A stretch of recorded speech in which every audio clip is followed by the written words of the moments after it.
Good morning, everybody, and thanks for being here on such short notice. I'm Marlene Moscow, Chair of the Mercyhurst Board of Trustees.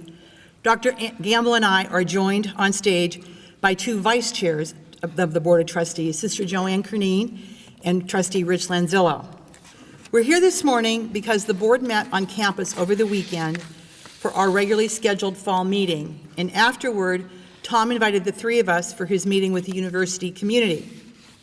5 years ago, in December of 2010, the Board of Trustees renewed the President's contract for 5 years, with an expiration date of June 30th, 2015. In a preliminary discussion a few weeks ago, Tom reminded us that 2005 was the alpha of his presidency, and from that day on, he did not waver that 2015 would be the omega of his presidency. Being president for 8 to 10 years has always been his chosen timeline and his chosen tenure. We accept and we respect that decision and have come to terms with realizing that at the end of this academic year, we will have come full circle. It's with a bit of nostalgia that we return this morning to where it all began, right here in the Performing Arts Center. It's from this venue that we announced the election of the new leader for Mercyhurst College. I remember when we inaugurated Tom on September 16, 2006, as the 11th president of this Mercy institution. That means so much to all of us. I'm pleased to be here to ask President Gamble to address the community, colleagues, and his friends. Tom?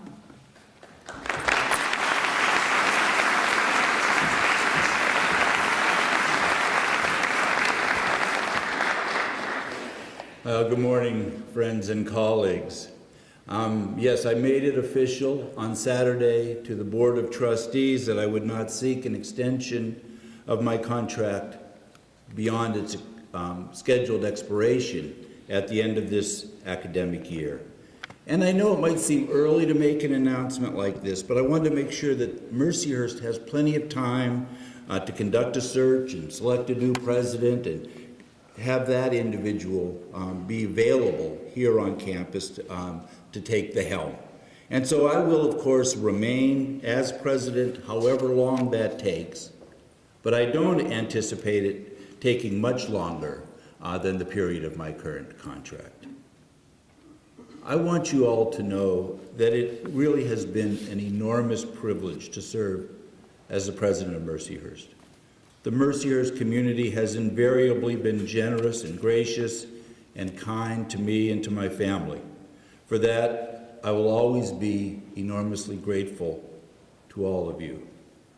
To serve as president of an institution where 3 of my children received their education and their degrees, I'm happy to add, has also touched me deeply. Because through their eyes, I have been able to witness the power of the faculty-student relationship, the beauty of a liberal arts education, and the strength of the Mercy mission. This has been a wonderful journey, but I think most of you know that my first professional loves have always involved learning and teaching, research and writing, and I truly desire to spend the last several years of my tenure at Mercyhurst in those activities that are a genuine source of joy and rejuvenation for me. You all know that at a complex institution like Mercyhurst, no one can accomplish much of anything alone, nor without some bumps in the road and a detour or two. The most one can do is to feed off of the creativity and the inspiration of the community and help support and facilitate the ideas that arise from within the community. And so I've had the opportunity to be part of many exciting changes here at Mercyhurst. Through an expanded Office of Mission Integration, the Center for Mercy and Catholic Studies, the Strength and Service Learning and Campus Ministry programs, as well as the Evelyn Lincoln Center for Ethics and Society and many other activities, the Catholic and Mercy mission are alive and well on the Mercyhurst campus. The thanks to Marlene and Rich and Sister Joanne, the Board of Trustees has never been stronger, never been more transparent, never been more participatory than it is at this time. I'm proud of our transition to university status. The team taught interdisciplinary courses, the new Tom Ridge School of Intelligence Studies and Information Science, and the new School of Health Professions and Public Health, and of all the new academic programs. Mercyhurst created and implemented a compelling new core curriculum based on our mission and our core values. We have conceived and built an international campus in Erie's sister city of Dungarvan, Ireland. We have created institutes for applied politics, public safety, arts and culture, public health, and urban education. These institutes provide opportunities for our faculty to use their knowledge, skills, and other gifts to help the community. They provide hands-on engaged learning opportunities for our students, and they raise institutional profile. We have become home to the Thomas J. and Michelle Ridge Archival Collection, as well as the Helen Boyle Memorial Archive in honor of the very much alive Sister Joan D. Chittister. Recently, we established the Myron Jones Center for Media Convergence.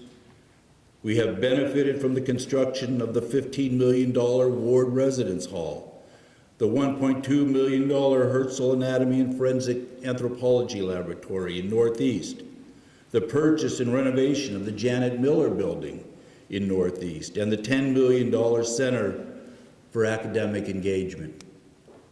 With the help of Mary Gamble, who I'm happy to say is with us this morning, we began and curated the annual Friends of Mercyhurst Art Show, which is showcased in Old Main every fall. Besides raising artistic awareness university-wide and creating visibility for regional artists, the exhibit amassed a private permanent art collection at Mercyhurst valued at over $1 million. We are 75% of the way to the goal of the $50 million Engage, Enrich, and Empower campaign, which will end successfully, well ahead of schedule.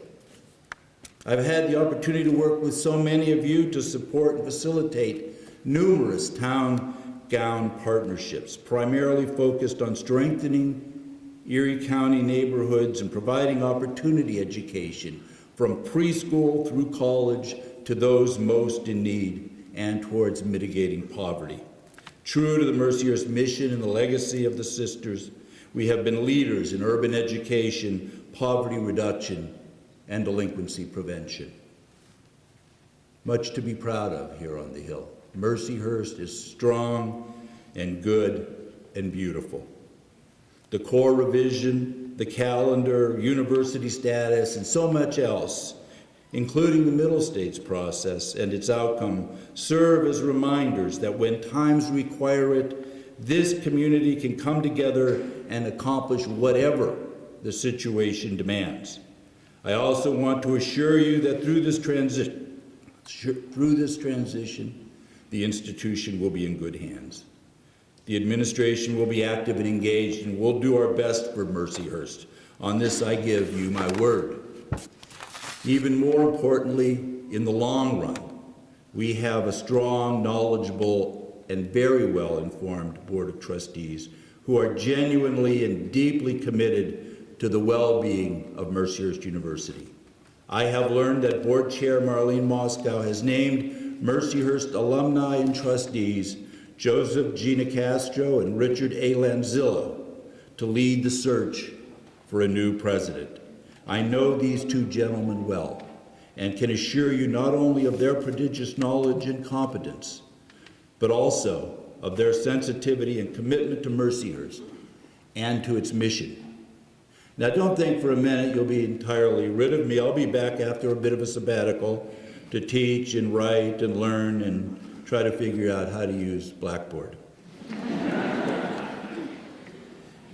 Now, if I start mentioning the names of all of you who have been sisters and brothers on this journey, we will be here all day and I will be reduced to tears. I don't think any of us want either of those things. Suffice it that I just say thank you. So again, thank you all for so many kindnesses, patience, enduring what will be close to a decade of service to Mercyhurst in this role. God bless each and every one of you, and God bless Mercyhurst University. Thank you.